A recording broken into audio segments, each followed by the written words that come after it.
ஆண்டவராகிய இயேசு கிறிஸ்துவின் நாமத்தில் உங்கள் அனைவருக்கும் வாழ்த்துறை வணக்கத்தை தெரிவித்துக் கொள்கிறேன். இந்த நாளிலும் வேதாகம தென்றுகின்ற பகுதியிலே நாம் சிந்திக்க இருக்கின்ற பகுதி 7 ரகசியங்கள்.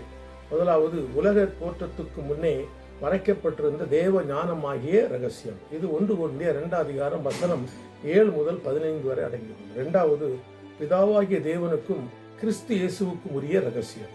இது கொலோசியர் 2 அதிகாரம் வசனம் 2 முதல் 4 வரை அடங்கியுள்ளது.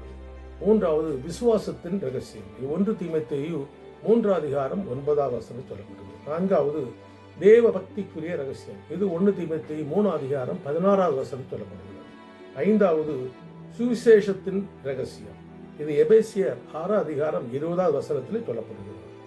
6வது, 7 நட்சத்திரங்களும் 7 பொன் குத்து விளக்குமாறி ஆகிய ரகசியம். வெளிப்படுத்தின விசேஷம் 1 அதிகாரம் 20 வசனம்.